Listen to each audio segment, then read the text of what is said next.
Joining us this morning on the show, Tua Tagovailoa. Tua, good morning. How you doing? Good morning. I'm doing well. Thank you guys for having me. My pleasure, man. Thanks so much for joining us. You can watch Tua on our simulcast at watchda.com or on Twitch at CBS Sports Radio on Twitch. So I read earlier in the week your comment that you felt like your rookie season was below average. You've got high expectations for yourself. Specifically, when you look at your rookie season, what do you wish went better personally? What do you want to improve upon? Well, I want to improve upon my pre-snap operation, with getting guys to the line, understanding, where everyone's going, and also kind of getting everyone in the right place. That didn't go as smoothly as I wanted it to. And so I think that, in conjunction of wanting to, get the plays the way we wanted to, I kind of made it a little harder for myself and some of the guys. I'm just looking at, working hard to get better with those things within this year 1 to year 2 jump. Well, take us through that progression from college to the NFL. Is there still pre-snap recognition that happens in college? Is there less of it? Is it more disguised in the NFL? How does that progression work from college doing that to the NFL? Yeah, well, I think everything goes up. You need to spend more time with your film studies. You need to spend more time, with your guys. Whether it's the linemen getting protections right, or whether it's receivers, being on the same page and understanding in this coverage, this is what I want you to do, and kind of getting everyone on the same page.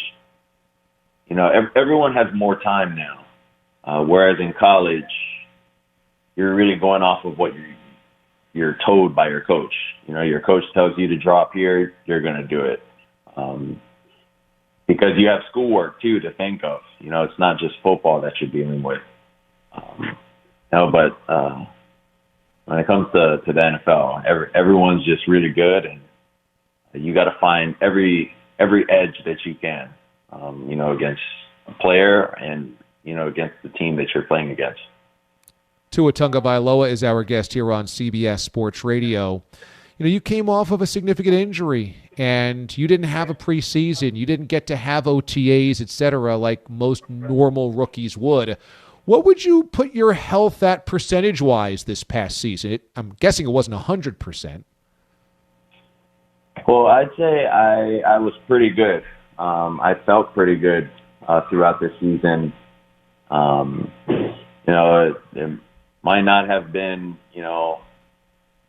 100%, but it was good enough to where,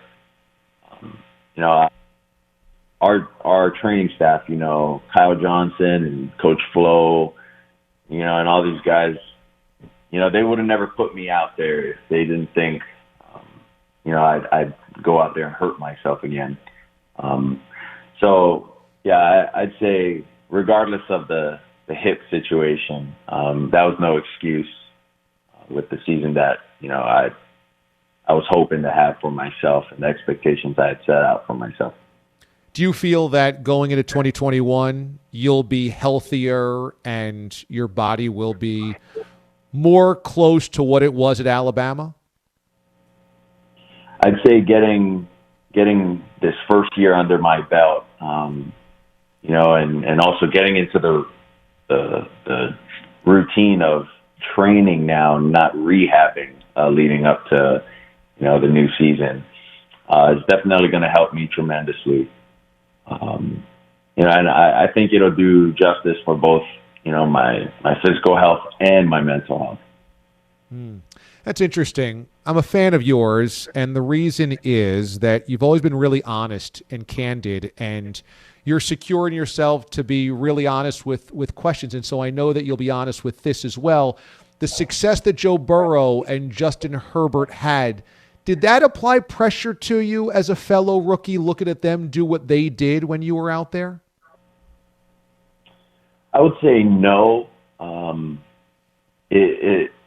it's not as easy, trying to look at what they're doing and trying to focus on what I'm doing at the same time.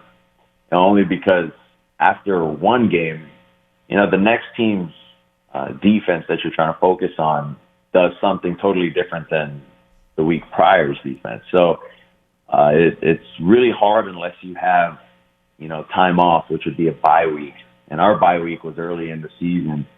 So it wasn't as easy, trying to keep up with those guys and watching them. But, I did see that they had a great season. But for me, I'm just worried about what I can do to help our team win games. And, for me, it was, like I said, it was below average with the expectations that I had for myself. Was it disappointing at all that there was a couple of your teammates who anonymously told the Miami Herald that they weren't necessarily all that impressed with your rookie season?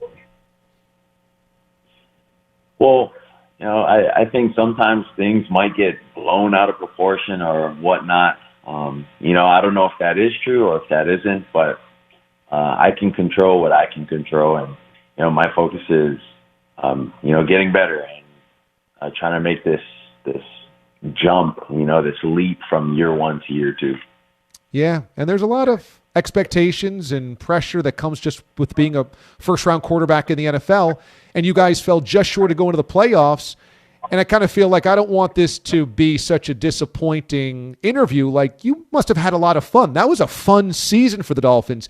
And you and Fitzpatrick and that defense and Brian Flores, it felt like there was a lot of happiness. Was it enjoyable from a team standpoint? I would say definitely. It was a fun season. It was my first year being able to,